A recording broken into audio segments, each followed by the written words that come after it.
Hello everyone, welcome to BioPuri. If you like the videos present on my channel, please like, comment, share and subscribe. तो हम continue करते हैं आपकी 10th class का chapter 6 life processes. Previously हमने इस chapter की playlist में आपका डाइजेशन, रेस्पिरेशन, सर्कुलेशन, इन सभी टॉपिक्स को हमने कंप्लीट किया है। तो आज हम पढ़ेंगे आपका एक्सक्रीशन। तो एक्सक्रीशन के केस में हम जो स्ट्रक्चर पढ़ने वाले हैं मेन वो है आपका किडनी, और कैसे किडनी फंक्शन करती है वो सभी हम आज की वीडियो में डिस्कस करेंगे। तो what is the meaning of excretion? तो एक्सक्रीशन सिंपली मींस कि आपकी बॉडी में जो भी मेटाबॉलिक एक्टिविटीज हो रही हैं, जो भी रिएक्शन हो रहे हैं, उनसे जो वेस्ट जनरेट हो रहा है उसे हमारी बॉडी को रिमूव करना है। तो एक्सक्रीशन सिंपली क्या है? Process of removing the waste from our body which is generated during the metabolic activities. तो एक्सक्रीशन में हम जो वेस्ट रिमूव कर रहे हैं वो वेस्ट किस टाइप का है, ठीक है? क्योंकि आप हायर क्लासेस में पढ़ेंगे कि लोअर ऑर्गेनिजम्स जैसे कि आपकी फिशेस वो अमोनिया को एक्सक्रीट करती हैं, आपके जो बर्ड्स हैं वो यूरिक एसिड को एक्सक्रीट करते हैं। ह्यूमन की अगर मैं बात करूं, मैमल्स की मैं बात करूं, तो वो यूरिया को एक्सक्रीट करते हैं। तो ये सभी ammonia, uric acid and urea, ये तीनों एक टाइप का नाइट्रोजनस वेस्ट है। तो इसे हमारी बॉडी से रिमूव करना बहुत ही ज्यादा इंपॉर्टेंट है, क्योंकि अगर हम इन्हें रिमूव नहीं करते हैं तो ये हमारी बॉडी में टॉक्सिसिटी प्रोड्यूस करेगा, पॉइजनस हो जाएगा हमारे लिए, which can lead to death. तो जो नाइट्रोजनस वेस्ट मटेरियल है ह्यूमन के केस में उसका नाम है यूरिया। तो process of removing that nitrogenous waste is known as excretion. तो एक्सक्रीशन आपका क्या हो गया? बायोलॉजिकल प्रोसेस जिसमें हम रिमूव करेंगे सभी हार्मफुल मेटाबॉलिक वेस्ट को जो हमारी बॉडी में जनरेट हो रहे हैं, और उसमें से सबसे इंपॉर्टेंट आपका मेटाबॉलिक वेस्ट क्या है?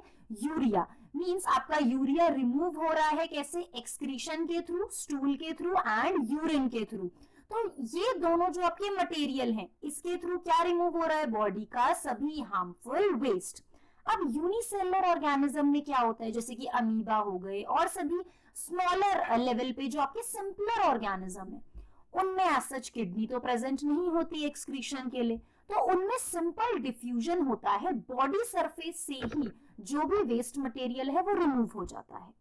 तो एक्सक्रीटरी सिस्टम की अगर हम बात करें तो एक्सक्रीटरी सिस्टम में कौन कौन से ऑर्गन्स आते हैं? तो आपका pair of kidney, pair of ureter, urinary bladder and urethra. तो वो सभी स्ट्रक्चर्स जो हैं वो आप इस डायग्राम में देख सकते हो। तो ह्यूमन एक्सक्रीटरी सिस्टम में क्या है? पेयर ऑफ किडनीज, राजमा की शेप की छोटी छोटी हमारी किडनीज होती हैं, लोअर एब्डोमेन में सिचुएटेड है। फिर आप देख सकते हो renal artery and renal vein, ठीक है। फिर आ गया पेयर ऑफ यूरेटर्स जो कहाँ कनेक्ट हो रहे हैं? यूरिनरी ब्लैडर में। यूरिनरी ब्लैडर में क्या कलेक्ट होगा? यूरिन कलेक्ट होगा, यूरेथ्रा के थ्रू यूरिन को रिमूव किया जाएगा। तो ये सभी जो स्ट्रक्चर्स के मैंने आपके नाम बताए ये किसके पार्ट है? Excretory system. तो अभी हमने एक्सक्रीटरी सिस्टम के जो भी ऑर्गन्स देखे, अब लाइन वाइज उनके फंक्शंस भी हम देखते हैं, है ना। तो सबसे पहले हमने आपका देखा कि जो यूरिन है वो प्रोड्यूस हो रहा है किडनी में। तो यूरिन हमारी बॉडी का क्या है? एक लिक्विड वेस्ट है। तो हाउ यूरिन इज प्रोड्यूस? तो सिंपली यूरिन को जो फॉर्मेशन का प्रोसेस है वो कैसे फॉर्म होगा? जब हमारा ब्लड फिल्टर होगा, तो हमारे ब्लड में जो भी वेस्ट जनरेटेड है वो आता है हमारी किडनी तक।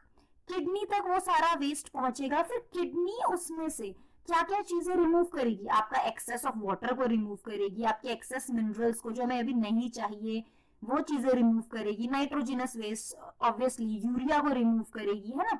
तो बॉडी में से जो भी वेस्ट है किडनी उसे रिमूव करेगी और फिर यूरिन बनाएगी। तो बेसिक फिल्ट्रेशन प्रोसेस है ये पूरा। अब फिल्ट्रेशन के लिए कौन सी यूनिट है? किडनी के अंदर ऐसा क्या है जो इन सबको फिल्टर कर रहा है? जैसे हमने पढ़ा ना, लंग्स के अंदर एल्वियोलाई होते हैं जहां पे एक्चुअली में oxygen and carbon dioxide exchange हो रहा है, वैसे ही किडनी के अंदर क्या है जो एक्चुअली में यूरिया को रिमूव करवा रहा है, मतलब वेस्ट को रिमूव करवा रहा है। तो वो होते हैं आपके नेफ्रॉन्स। तो नेफ्रॉन्स आपकी किडनी की स्ट्रक्चरल एंड फंक्शनल यूनिट है। जैसे हम बोलते हैं cell is the structural and functional unit of our body, हमारी पूरी बॉडी की जो smallest structural and functional unit है वो सेल है।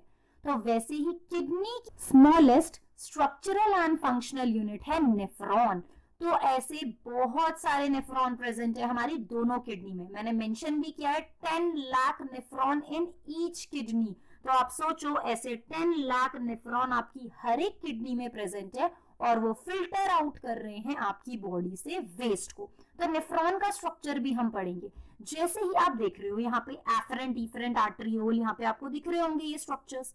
जैसे ही ब्लड एंटर करता है ना नेफ्रॉन में, तो फिल्ट्रेशन स्टार्ट हो जाता है। यहाँ से पूरा फिल्ट्रेशन होगा, जो चीज काम की है वो वापस ब्लड में डिफ्यूज हो जाएगी, जो एक्स्ट्रा है जो वेस्ट है वो चले जाएगा आपके लास्ट पार्ट में, जिसे हम कलेक्टिंग डक्ट कहते हैं, जहाँ पे यूरिन फॉर्मेशन होता है। तो जैसा कि मैंने आपको बताया नेफ्रॉन क्या है, structural and functional unit of kidney.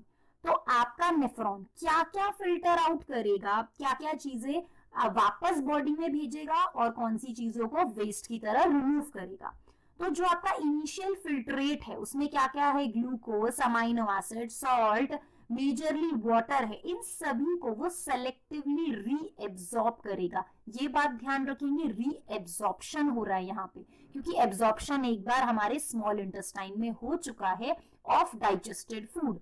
यही डाइजेस्टेड फूड हमारे ब्लड में ट्रैवल कर रहा है, ब्लड में वेस्ट भी ट्रैवल कर रहा है जो किडनी तक पहुंचा है। अब किडनी का क्या काम है, यूजफुल चीजों को रीएब्सॉर्ब करके वापस ब्लड में भेज देना और वेस्ट चीजों को रिमूव कर देना।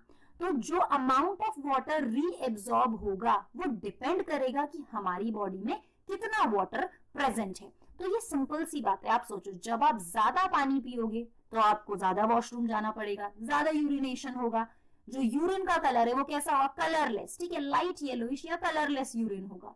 अगर आप कम पानी पीते हो तो आप कम वॉशरूम जाओगे और यूरिन कैसा होगा, होगा, dark yellow and concentrated urine होगा, है ना। तो सिंपली कितना वाटर रीएब्सॉर्ब होगा आपकी किडनी पे वो डिपेंड करेगा कि आपका वाटर इनटेक कितना है। तो यूरिन का कॉन्सेंट्रेटेड होना या डाइल्यूट होना मींस कलरलेस होना और डार्क येलोइश कलर का होना वो डिपेंड करता है अमाउंट ऑफ वाटर आप कितना कंज्यूम करते हैं एक दिन में। अब नेक्स्ट आते हैं सबसे इंपॉर्टेंट नेफ्रॉन के स्ट्रक्चर पे। तो पाथवे ऑफ नेफ्रॉन हमारे लिए बहुत ज्यादा इंपॉर्टेंट है, क्योंकि आपको असेंडिंग डिसेंडिंग ऑर्डर में लगाने को बोलते हैं कि कौन से आपके स्ट्रक्चर्स फर्स्ट आते हैं, कौन से स्ट्रक्चर सेकंड आते हैं। तो यहाँ लाइन वाइज ही मैंने सारे स्ट्रक्चर आपके लिए लिखे हुए हैं। तो आप देखो नेफ्रॉन हमें पता है किडनी की स्ट्रक्चरल फंक्शनल यूनिट है, आपके 10 लाख नेफ्रॉन ईच किडनी में प्रेजेंट है ना। तो अब आप देखो आपके ये जो नेफ्रॉन है इनके स्ट्रक्चर्स कौन से, इनमें क्या क्या चीजें हैं जो आपके वाटर को, आपकी यूजफुल चीजों को रीएब्सॉर्ब कर रही हैं। तो सबसे पहले आप देखोगे ये कप शेप्ड स्ट्रक्चर जिसे हम क्या कहते हैं, बोमेन कैप्सूल। इसके अंदर आपको मिलती है tuft of capillaries means bunch of capillaries, जिसको हम कहते हैं ग्लोमेरुलस। तो ये कहां कैसे बनी है आप देख रहे हो, एफरेंट आर्टरियोल सिस्टमिक सर्कुलेशन से अंदर आया। सिस्टमिक सर्कुलेशन पढ़ा है हमने आपके हार्ट के केस में। तो सिस्टमिक सर्कुलेशन से ही आपका ब्लड पूरी बॉडी में सर्कुलेट कर रहा है, मिनरल्स ट्रांसपोर्ट हो रहे हैं, आपका डाइजेस्टेड फूड ट्रांसपोर्ट हो रहा है। तो उसी टाइम जो वेस्ट जनरेटेड है वो भी ब्लड कलेक्ट कर रहा है आपकी बॉडी से, आपके टिश्यूज से। तो उसे कहाँ पहुंचाया जाएगा, किडनी में। किडनी के अंदर कौन है, नेफ्रॉन है। अब नेफ्रॉन के अंदर वो एंटर करा। नेफ्रॉन का फर्स्ट पार्ट क्या है आपका, एफरेंट आर्टरियोल से ग्लोमेरुलस में आ गया। ग्लोमेरुलस किस कप शेप स्ट्रक्चर में है, जिसे हम कहते हैं बोमेन कैप्सूल। अब आप देखो इसके बाद tubular part of nephron start होता है, जहां पे एक्चुअली में क्या हो रहा है, रीएब्सॉर्प्शन। यहां से फिल्टर होके यहां पहुंच गया। अब सबसे पहला पार्ट है पीसीटी, प्रॉक्सिमल कॉन्वुलेटेड ट्यूब्यूल। फिर आप देखोगे ये hairpin shaped structure, U shaped structure जो आपको दिख रहा है, इसे हम कहते हैं हेनलीज लूप या लूप ऑफ हेनली। और ये लूप ऑफ हेनली के दो पार्ट हैं। देखो पीसीटी के बाद जो पार्ट नीचे की तरफ आ रहा है ये ट्यूब, इसे हम कहते हैं डिसेंडिंग लिब। इसके बाद यू शेप ट्यूब का ये पार्ट ऊपर की तरफ जा रहा है, जिसे हम कहते हैं असेंडिंग लिम्ब। ये सब येलो कलर का पार्ट है। रेड और ब्लू की मैं बात नहीं कर रही हूँ, ये तो आपकी आर्टरीज वेन्स है। मैं येलो कलर के ट्यूब्यूलर पार्ट की बात कर रही हूँ। तो बोमेन कैप्सूल के बाद सबसे पहले आया पीसीटी, फिर आपका आया डिसेंडिंग लिम्ब जो डिसेंड कर रहा है, नीचे की तरफ जा रहा है आपका। फिर ऊपर की तरफ आता हुआ क्या है, असेंडिंग लिम्ब। तो डिसेंडिंग और असेंडिंग लिम्ब, लिम्ब मतलब क्या होता है, आर्म, ठीक है, आर्म आपकी। तो लिम्ब आपका जो है असेंडिंग एंड डिसेंडिंग किसका पार्ट है, लूप ऑफ हेनली। तो कलेक्टिवली हम इसे क्या कहते हैं, लूप ऑफ हेनली। आपको दिख रहा है ना, हेयर पिन शेप का स्ट्रक्चर है, यू शेप। अब आप देखो असेंडिंग लिम्ब के बाद क्या आता है, डीसीटी, डिस्टल कॉन्वुलेटेड ट्यूब्यूल। तो डिस्टल कॉन्वुलेटेड ट्यूब्यूल आपके ट्यूब्यूलर पोर्शन का लास्ट पार्ट आपको दिख रहा है। इसके बाद क्या आ गया, कलेक्टिंग डक्ट, जहां पे क्या कलेक्ट होगा, यूरिन कलेक्ट होगा। क्योंकि अब आप देखो ब्लड यहां से फिल्टर होना शुरू हुआ, ब्लड आपका ग्लोमेरुलस से आया, बोमेन कैप्सूल, फिर पीसीटी, फिर डिसेंडिंग लिम्ब, फिर असेंडिंग लिम्ब, फिर डीसीटी, फिर वहां से पहुंचा कलेक्टिंग डक्ट में। तो ये पूरा पाथवे है जहां से ब्लड ट्रैवल कर रहा है। और जब वो ट्रैवल कर रहा है तो क्या हो रहा है, इन सभी ट्यूब में इंपॉर्टेंट चीजों का रीएब्जॉर्प्शन हो रहा है, और जो वेस्ट चीजें हैं वो आगे बढ़ती जा रही है। क्योंकि वेस्ट को तो वापस ब्लड में नहीं भेजना ना, वापस वो ब्लड में थोड़ी ना डिफ्यूज हो जाएंगी। तो आपका वेस्ट मटेरियल आगे बढ़ता जा रहा है, इंपॉर्टेंट चीजें डिफ्यूज होके ब्लड में जा रही हैं। तो यहाँ पे आपको कलेक्टिंग डक्ट में क्या मिलेगा, यूरिन मिलेगा। अब ये कलेक्टिंग डक्ट से कहाँ जाएगा, कलेक्टिंग डक्ट से यूरेटर में जाएगा। तो अब आप किडनी का स्ट्रक्चर देखो, इससे पहले तक जितनी भी हमने बातें करी वो किसकी थी, नेफ्रॉन की थी। नेफ्रॉन आपकी किडनी की स्ट्रक्चरल फंक्शनल यूनिट है, और वो किसके अंदर है, आपकी किडनी उससे बनी है ना। तो किडनी के अंदर की बातें चल रही थी कि कैसे पूरा ब्लड फिल्टर आउट हुआ। तो अब आप देखोगे जब यूरिन कहाँ पहुंच गया, कलेक्टिंग डक्ट में, ब्लड फिल्टर हो गया, इंपॉर्टेंट चीजें ब्लड में डिफ्यूज हो गई। तो वेस्ट अब कलेक्टिंग डक्ट से कहाँ आएगा, यूरेटर, पेयर ऑफ यूरेटर, याद रखेंगे 2 यूरेटर है, दोनों किडनी से बाहर निकलते हुए।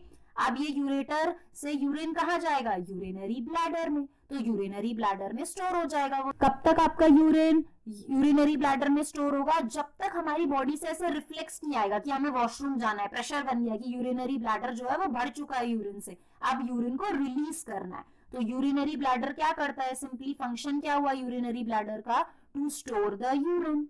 यूरेटर का क्या फंक्शन हुआ, to transfer the urine from the collecting duct to urinary bladder.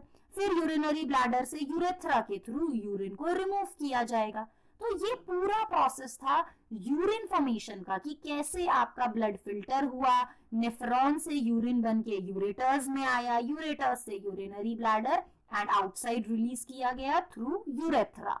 तो यहाँ पे आपको लिखा भी हुआ है कि यूरिनरी ब्लैडर में आपकी जो मसल्स हैं वो अंडर योर नर्वस कंट्रोल है। छोटे में कैसा होता है, बच्चे को कंट्रोल नहीं होता यूरिन पे, तो वो यूरिन कर देता है, उसको पता नहीं चलता। बट बड़े बड़े होते हैं हम, वैसे वैसे हमें यूरिनरी ब्लैडर पे कंट्रोल आता है, हम यूरिन को रोक सकते हैं थोड़ी देर तक, है ना।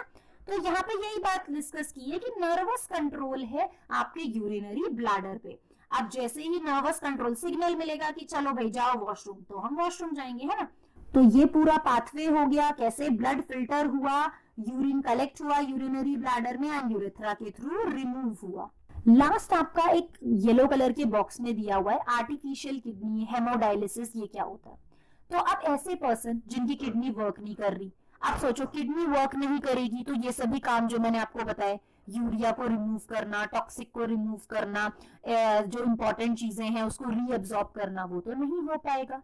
तो क्या करना चाहिए, तो हेमोडायलिसिस, आर्टिफिशियल किडनीज जिन्हें हम कहते हैं, आपकी मशीन है जो क्या करती है आपकी बॉडी से, आप देख रहे हैं 2 ट्यूब्स हैं जो बॉडी के अंदर एंटर कर रही हैं। अब बॉडी के अंदर आपका क्या है, यूरिया है, और ये जो आपकी मशीन है इसके अंदर है डायलाइजिंग फ्लूइड। अब ये जो डायलाइजिंग फ्लूइड है ना, ये आपकी बॉडी के अंदर जो फ्लूइड है, दोनों का जो कॉम्पोजिशन है सेम टू सेम है, बट डिफरेंस क्या है, इसके अंदर यूरिया नहीं है, हमारी बॉडी के अंदर यूरिया है। तो जब आप इस ट्यूब से, एक ट्यूब से पूरा ब्लड एंटर करेगा इस मशीन के अंदर, धीरे धीरे यहाँ से एंटर करता जाएगा, इसमें से यूरिया फिल्टर हो जाएगा, इन मेम्ब्रेन्स के थ्रू डिफ्यूज हो जाएगा, और आपका प्योर ब्लड वापस बॉडी में एंटर करेगा। तो ये पूरा प्रोसेस क्या कहलाता है, डायलिसिस। तो डायलिसिस कब करते हैं, जब किसी पर्सन की किडनीज वर्क नहीं कर पा रही हैं, यूरिया को एक्सक्रीट नहीं कर पा रही हैं, फिल्टर आउट नहीं कर पा रही हैं, ऐसे कंडीशन में हम क्या करते हैं, डायलिसिस। और हेमोडायलिसिस क्यों लिखा है, मींस ब्लड, क्योंकि ऑब्वियसली ब्लड के थ्रू ये पूरा फंक्शन हो रहा है। यहाँ आप रीड करेंगे पैराग्राफ को तो आप बिल्कुल समझ जाएंगे कि ये जो आपकी डायलाइजिंग मशीन है, इसमें डायलाइजिंग फ्लूइड है, सेमी परमिएबल मेम्ब्रेन है, सारा ऑस्मोटिक कॉन्सेंट्रेशन जो है फ्लूइड का हमारे बॉडी और डायलाइजिंग फ्लूइड का सेम है, एक्सेप्ट द नाइट्रोजिनस वेस्ट। तो लिखा भी है प्यूरिफाइड ब्लड जो है पंप बैक हो जाता है वापस पेशेंट की बॉडी में।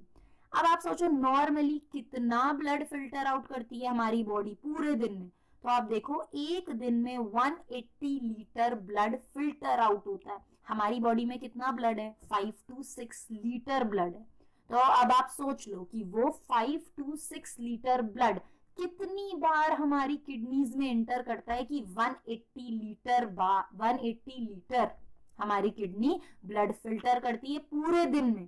तो एक हेल्दी पर्सन 24 आवर्स में कितना यूरिन प्रोड्यूस कर लेता है, आपका 800 to 2000 ml इतना यूरिन प्रोड्यूस कर लेता है। 1 to 1.5 लीटर के आसपास इतना यूरिन प्रोड्यूस करता है। ज्यादा पानी पिएंगे तो ज्यादा यूरिनेट करेंगे। If you like the videos, please like, comment, share and subscribe. Thank you for watching the video.